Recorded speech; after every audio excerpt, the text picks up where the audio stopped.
Vi är mitt ute på Stilla havet. Vi har 500 sjömil kvar fram till Marquesasöarna. Om ni hänger med så får ni se hur våran gångna vecka har varit.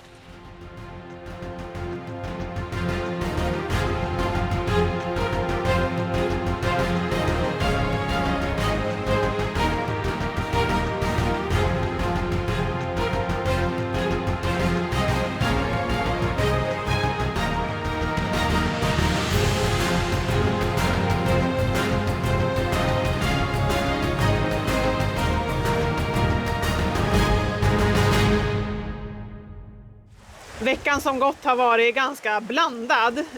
Nu har vi bra med fart, men vi har haft både stiltje och ganska jobbigt med vind också. Veckan började ju egentligen med att vi skulle fira Nils födelsedag. Och det blåste så hårt så vi hade faktiskt inte ens möjlighet att baka någonting till honom till eftermiddagsfikat. Nej, jag fick förhandla lite och jag var med och spelade spel. Han hade fått ett fint spel i födelsedagspresent så att det var lite spelande där nere. Men efter det var jag faktiskt helt slut. Och du satt här uppe var också helt slut för du fick liksom korrigera och fixa. Så jag tog ett snack med Nils och frågade om det går bra med lite chips och godis till fika och så tar vi tårtan senare och han gick ju med på det så det var ju skönt.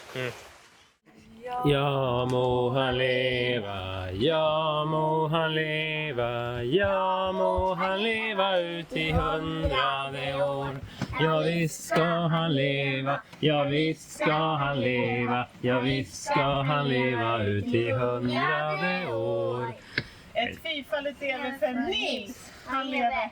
Hurra, hurra, hurra, hurra. Grattis! Hej!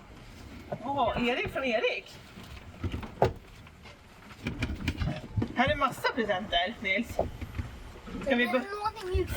Hur många handdukar behöver du? Vilken vill du börja med? En rosa, Jag blå. kan börja med den rosa handduken. Den är från farmor. Jaha! Varsågod. Ja, jag visste det. Jag visste det. Jag ville bara inte avslöja det för Nils. Oj. Surprise! Lego Star Wars-bygget. Den är från Linus och Kim. Det är något prassligt. Jag tror inte att det är Lego. Det är inte Lego. Det är inte Lego. Ett spel. Där. Bonanza, det är ett spel som Bonanza? Ja, familjen Kulling sa att det var ett jätteroligt spel. Ja, Har du spelat det någon gång? nej, men jag hade hört talas om Bonanza någon. Från mormor och morfar då? Min handduk hade faktiskt Det de fanns största själv. presenterna. Åh! Eldorado! Wow! Wow, wow, wow, wow. Wow, wow, wow. Wow! Det är kul att fylla år. Ja, det är kul att fylla år. Det har varit... Har vi massa spel och prova spela och får bygga massa Lego. Är det Nils tur då eller? Ja. Vi provar Nils nya spel här på sin födelsedag. Är det kul Nils? Mm. Eldorado. Ja, jag skulle rekommendera det här spelet. Om du vill ha något väldigt roligt att spela.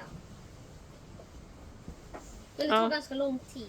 Ja, man ska liksom ta sig fram på spelplanen och man har lite olika kort. Och guldstaden Eldorado i Sydamerika. Och så man ska ta sig igenom Sydamerikas djungler fram till och spelet Eldorado. Är mycket större än så här. Ja, jag har lagt ifrån. Vi har lagt ifrån dem inte. Det var typ så här, Jag hade flera här. därifrån hit nästan. Ja, vi har kommit ganska långt nu. Vi får se vem som vinner. Nu ska Nils göra sitt drag. Ja, det är lite svettigt här nere och Där spela och kort där. eller spela spel. Men vi kan inte riktigt öppna för det är ganska höga vågor så att det skvätter in i sådana fall. Och så gungar det så man mår väl sig sådär. Men det är Nils födelsedag så att man får göra vad man kan för att hålla humöret uppe och spela. Det har ju hänt lite saker. För första gången har vi lyckats fånga 2 fiskar samtidigt. Ja. Ibland har vi så mycket som 3 linor ute faktiskt på våran båt. Den är inte så bred men vi har lyckats att få det utan att det trasslar. Men det trasslade ju lite när 2 fiskar fångade, liksom tog grepp samtidigt. Men vi fick ut det och det var väl kanske inte bara fördelar med att fånga 2 samtidigt, men det var ju lite utmaningar. Det var till stel fisken, tyckte du som fileade den. Det känns ju såklart häftigt när man har fått 2 fiskar på kroken samtidigt, men ja, nej, det var inte jättebra egentligen, för medan jag tog hand om den ena fisken så hann den andra fisken uppnå någon slags likstelhet i princip, och eftersom att den låg lite halvt böjd som ett U i en låda som var alldeles för liten för den, det var en ganska stor wahoo, så fick jag sedermera filera den som ett U då. Det var lite speciellt. Men gott var det i alla fall. Vi fick väl drygt 12 kilo fisk, både mai och wahoo. Det är ju 2 fiskar som vi har fått en hel del av när vi har långseglat så här. Nu har det varit ganska lugnt med fisket på senaste tiden. Jag vet inte, det kommer och går lite, och vi märker ju också fåglarna som vi har besök av. De kommer och går också lite. Så att det är väl lite olika områden där det är mer fisk, kan jag tänka mig. Och på tal om fåglarna så hade ju du anlitat en rådgivare här när vi hade problem med watermaken. Ja, vad tycker du vi ska göra då? Ska du ta fram instruktionsboken? Är du tveksam? Okay. Han är inte rädd i varje fall. Man har ett försök att fråga fågeln i den här frågesporten. Vad är det för fel på watermaken? Ja. Förlåt, för tidigt. Too soon. Ja, vi har försökt att starta watermaken, men den blinkar 1, 2, 3 signaler. Så någonting är fel, så vi behöver kolla lite i instruktionsboken och felsöka. Vi har fågelskådning i förpiken här. Ser du fågeln nu eller? Den har blå näbb. Ja. Och så har den svarta lite vinnar. Men vad har den för färg på sulorna? Vad har den för färg på sulorna? Sulorna? Det är hela fågeln. Skosulorna. Skosulorna. Sulorna. Nu är min tur. Den är vinröd. Är den vinröd sula? Vet du vilket som är vinröd där? Nej. Nej. Kan jag tala äldre då? Ja, okej. Ska vi sätta oss på det då? Vinröd? Nej, Nils. Ja, här har vi vår nya fripassagerare.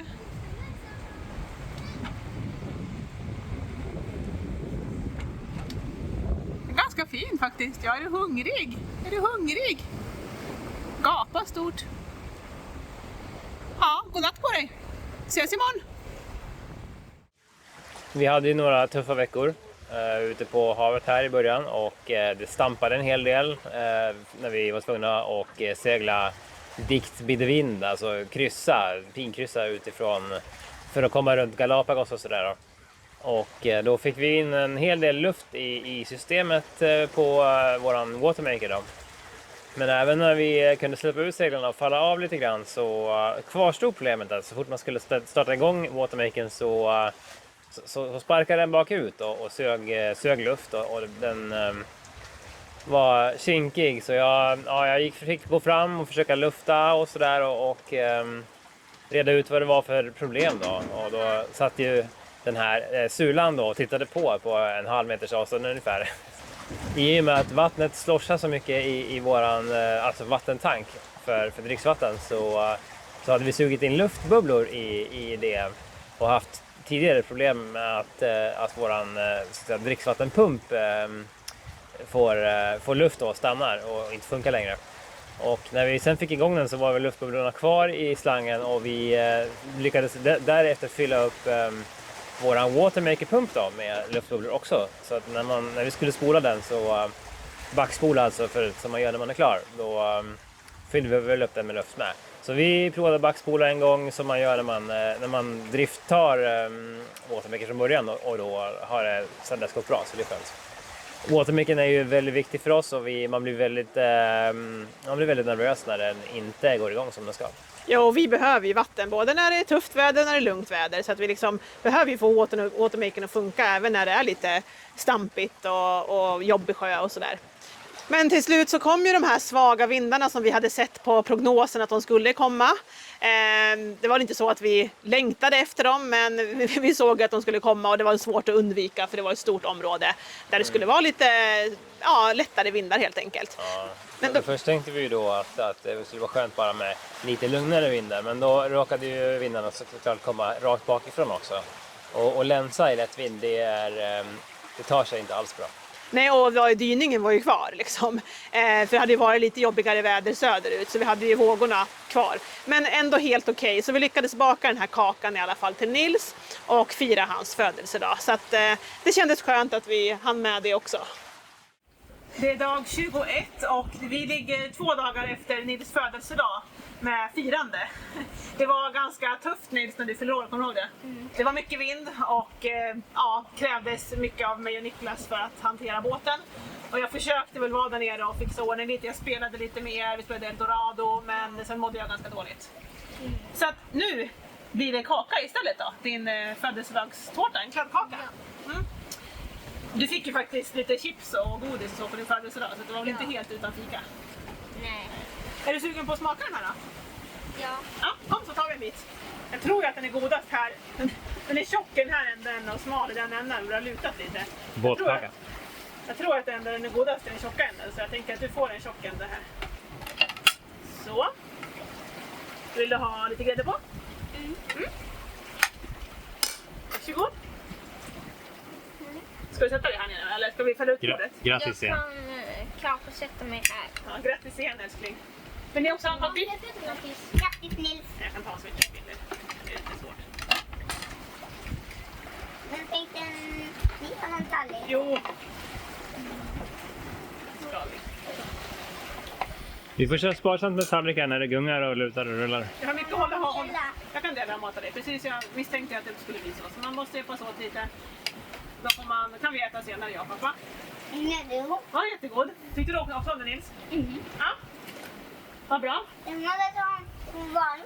Det är lite svårt tycker jag att baka i de här gasolugnarna. Men kladdkaka är väl något som jag har bakat ganska många gånger nu. Och, ja, den blev inte sådär superkladdig, men jag tror den var okej i alla fall. Det tyckte du var gott. Ja. Men som sagt, det är svårt. Det funkar inte som en vanlig ugn. Man får lära sig att baka i gasolugn. Ja, nu börjar vi bli ganska möra här ute. Det är väl dag 25 tror jag, men jag får erkänna att vi har slutat räkna hur många dagar vi har varit ute. Vi försöker på något sätt räkna hur många dagar vi tror att vi har kvar. Och, ja, för en vecka sedan så trodde vi att vi hade en vecka kvar. Och därför känns det lite improduktivt så att vi fortfarande har, inte en vecka, men 4 dagar ungefär. Nej, men det är ju just det där, det är ju svårt, vi har ju haft bra fart, vi har ju snittat kanske 170 sjömil per dygn och som du sa tidigare till mig, det är som att dra en linjal då. Okej, vi fortsätter på 170 sjömil och då är vi framme om en vecka. Sen kom det här stiltjebältet och ja, det var väl 2 dygn när vi bara tog 110 sjömil per dygn, så det är klart att det påverkar och det var ju tufft mentalt för oss att liksom, lite som du säger, ja. Vi trodde vi hade en vecka kvar, 3 dagar senare trodde vi hade en vecka kvar igen och ja, nu står vi här och har typ en vecka kvar. Så att vi får väl se hur lång den här veckan är. Lite tufft för psyket och man räknar verkligen ner och det går inte att göra så mycket åt det. Det var samma sak över Atlanten med, att man försöker in i det längsta att tänka liksom, bara tänka att man ska vara här men någonstans så blir det tradigt också. Och en sån här lång etapp som vi gör nu på 4000 sjömil, det ska vi ju faktiskt, det har vi lovat varandra att aldrig göra igen. Nej. Inte i ett streck i alla fall. Men jag tycker ändå liksom att det har gått bra och barnen har ju varit fantastiska och de hjälper ju oss också att vara i nuet och försöka liksom inte tänka allt för mycket på räkna dagarna och sådär. Men så vi har haft roligt och byggt mycket Lego tillsammans. Ja, det här är mina 2 bitar. Och de har du byggt idag? Och de där bitarna har jag samlat helt idag i Ledohavet. Massa teknik-Lego-bitar? Men jag visste inte att det fanns så där många teknik-Lego-bitar i Ledohavet. Nej. Och halva, alltså den hjulet sitter fast. Vad skulle det bli det här då? En teknik-Lego-bil. Ja. Och så har jag halva bromsen. Bromsen så gör jag så här. Och så här. Så bromsar man? Ja, så jag vet, alltså så där på jomsar man. Och så här jomsar man inte. Men att han då gör sådär. Mm. Jag tycker den är jättefin, Erik. Ja, jätterolig också. Väldigt cool. Om jag klarar av det att bli helt själv, och så skulle ju pappa också kunna göra det. Ja, säkert. Och du. Ja, men jag kanske behöver experthjälp av dig, Erik. Ja, jag är jättebra på såna här bitar. Det är ju superduktig. Men om man ska bygga en sån här bil utan teknik, det är jättesvårt. Nu kommer Oskar, han har skrattat så mycket så han har fått hicka. Ja. Vad skrattar du åt då? Ingenting. Okej, att Nils tog byxor som låg i hans typ sparat till senare högen där han lägger allting som egentligen ska tvättas. Är det Parvel? Är det ingen ordning på dig? Nej, bara. Jag bad dig ta nya byxor idag, vart gick du då? Hade du en bra ha-hög på ditt rum? Ja. Och det var inte i den nytvättade garderoben? För jag tror att de där byxorna, jag sa till dig att de var smutsiga för några dagar sedan. Ja, tiden går ju fort när man har roligt, och roligt har vi ju. Vi har skrattat massa idag i alla fall. Och som sagt, nu är vi snart framme, tror vi. Vi rullar, gör vi inte alls, vi seglar. Bara för att Erik bygger en bil som jag säger rullar. Men vi seglar fram i 7 knop här nu. Vi hissade storseglet idag. Det är några dagar kvar, kanske mindre än en vecka. Så vi får väl skratta oss igenom den veckan med då. Ska du inte på någon mer bus? Ja, ska göra det va? Nej, fel. Här ute så är det ju inte en annan levande människa förutom de som är på våran båt här och inom så långt du kan se och 10 gånger till.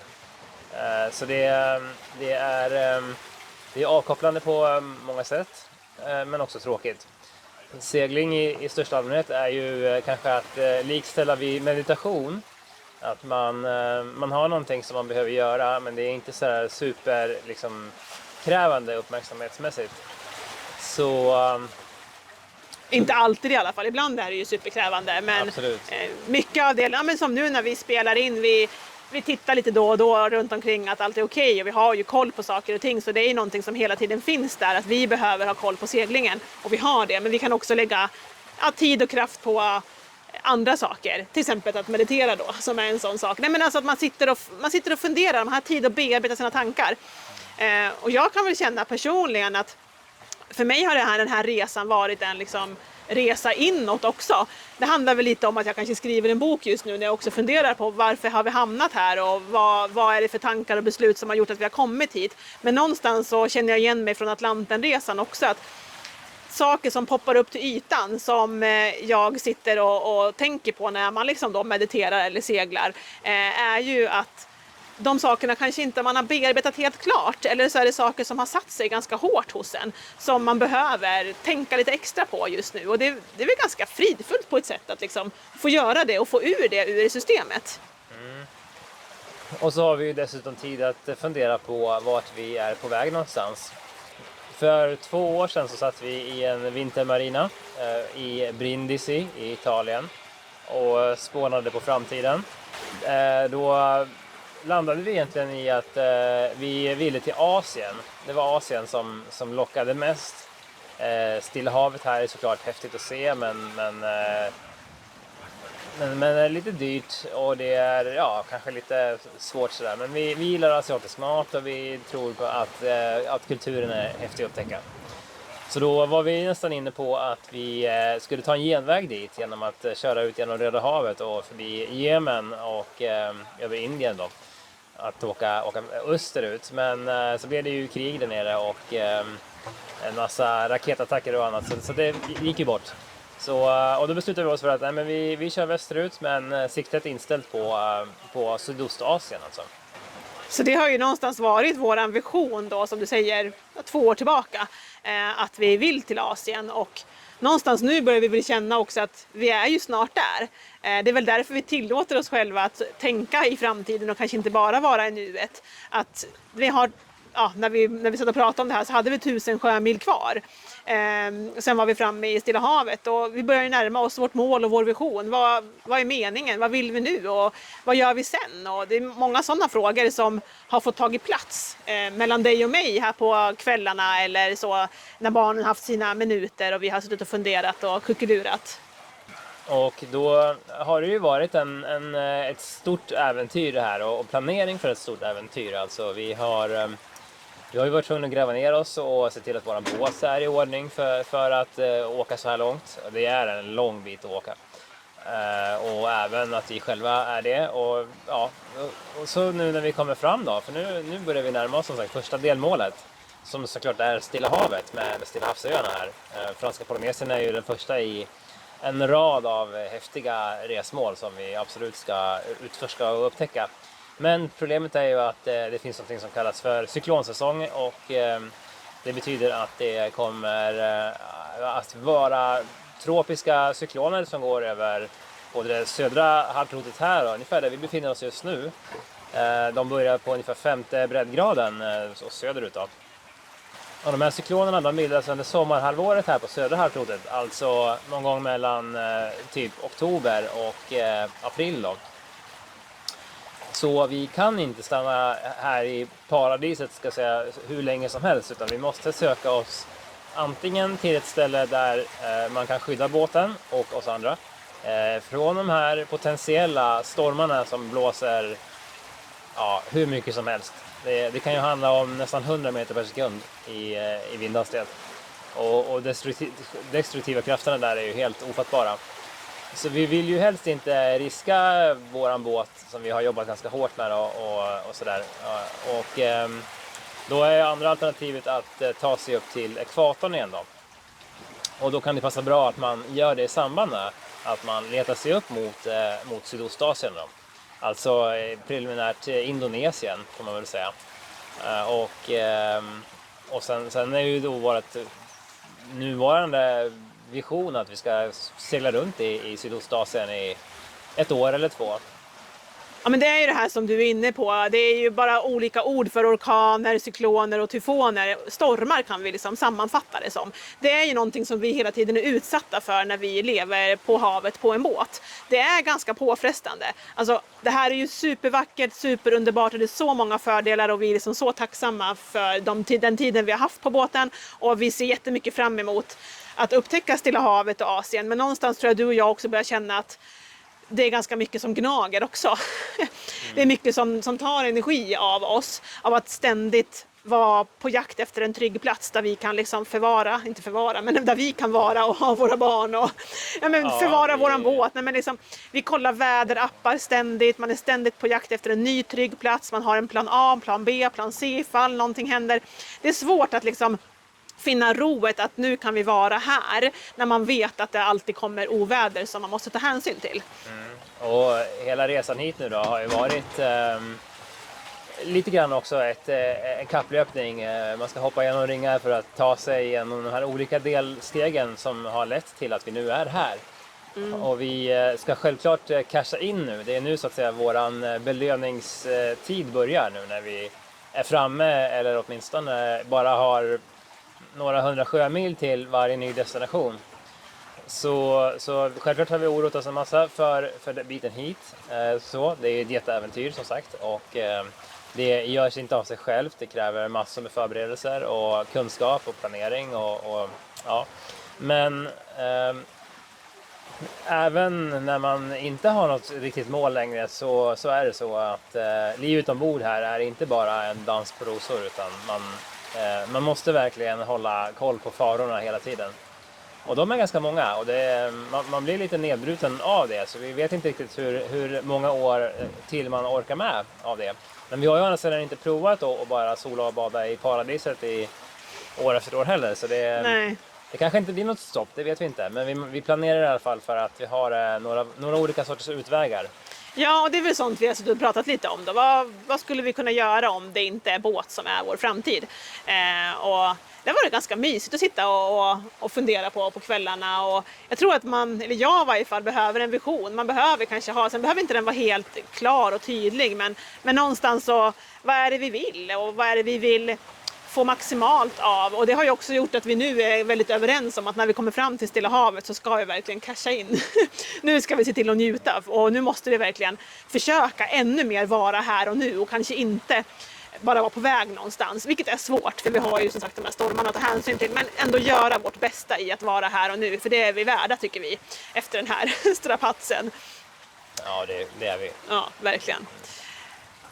Men som du sa, det är ensamt, det är fortfarande ensamt, vi ser inte mycket båtar, men igår faktiskt så såg vi en båt på AISen på våran plotter och ringde upp dem och snackade lite. Så att helt ensamt är det ju inte här ute, utan det är lite, och det börjar väl liksom, nu börjar alla ta sig, komma liksom, man kanske några har tagit en lite nordligare passage, några sydligare passage, men nu närmar vi oss målet. Det var samma när vi kom fram till Martinique över Atlanten, att när vi kom närmare så började vi se fler och fler båtar, för alla skulle till samma ställe. Många skulle till Martinique där vi valde att landa, och det verkar som att många ska till Nukuhiva. Kolla här, dag 25 och vi ser äntligen en båt på AISen. Inte illa. Nej, det är nästan så att vi måste prova utrustningen och ringa upp dem. Ja, men absolut. Den pendlar lite fram och tillbaka här mellan nummer och namn. De heter Akaroa och tror att vi har blivit kontaktade av dem tidigare. Så vi får ringa dem och höra hur det går för dem. Ja, de skrev till mig på Northforenland för några dagar sedan, så undrade hur vädret var. Då var vi, tror jag, 2 dygn framför dem eller något, så att de har nog seglat ikapp oss. Tror det. Akaroa 2, Akaroa 2. This is sailing vessel Emma calling on channel 16, over. Det ska vara 5 hjul. Emma, this is Akaroa. How are you guys doing? I can see you on AIS. Thank you, Akaroa. We're doing fine. How are you doing? Over. Good, beautiful. We've got our little code D shoot up, and it's the most comfortable sail we've had for the week. I can definitely see what you mean there. We're on day 25 here. How about you? Over. Och vi har ju kompisar som är framme på Nukuhiva, de skickar gladeligen vackra bilder till oss. Så att nu blir vi ännu mer taggade på att verkligen få komma fram och gå i land. Men det har ju alltså gått nästan hela veckor utan att vi har sett en enda annan båt på AISen. Ja. Det ska sägas att räckvidden på AISen här ute med höga vågor blir kraftigt reducerad, så att det kan hända att de bara passerar några 20-tal sjömil bort, så ser man dem inte.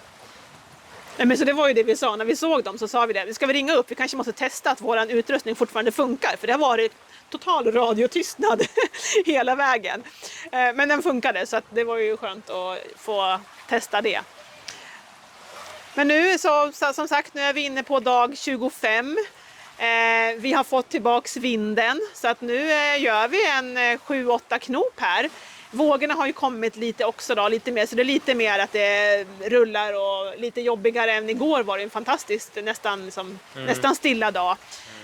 Men problemet är ju just det att även om vinden försvinner och man tänker att nu kan vi ligga och ha det mysigt några dagar, så ligger vågorna kvar så pass länge så att vinden hinner komma tillbaka igen och så kommer det nya vågor. Ja. Så att det är faktiskt så här i efterhand lika skönt att det bara blåser på hela tiden. Ja. För helt stilt det blir det nästan aldrig. Men 600 sjömil kvar, några dagar kvar. Vi räknar de där dagarna. Vi fortsätter att räkna dagarna. Flera gånger varje dag. Ja, vi kollar hur långt det är kvar, hur långt har vi kvar. Ja, det är svårt att inte tänka så som vi var inne på, men vi ska väl försöka också njuta lite med. Så nästa gång som ni ser oss så är vi rätt säkra på att vi är framme i Islas Marquesas, eller Nukuhiva. Då ska vi gå i land och checka in och handla och bada och åka till stranden och snorkla. Och bada. Och allt på repeat. Och snorkla. Så det får ni se mer av i nästa avsnitt. Tack för att ni tittar. Tack för att ni väljer att prenumerera på våran kanal och hänga med oss på vårt äventyr. Det betyder otroligt mycket för oss. Och prenumererar ni inte så får ni hemskt gärna trycka på den där prenumerationsknappen. Gilla tycker vi också om. Och skriv en kommentar, det är roligt för oss att läsa och vi svarar på alla frågor. Så får ni ha det så himla bra tills dess, så hörs och syns vi. Hej då! Hej då!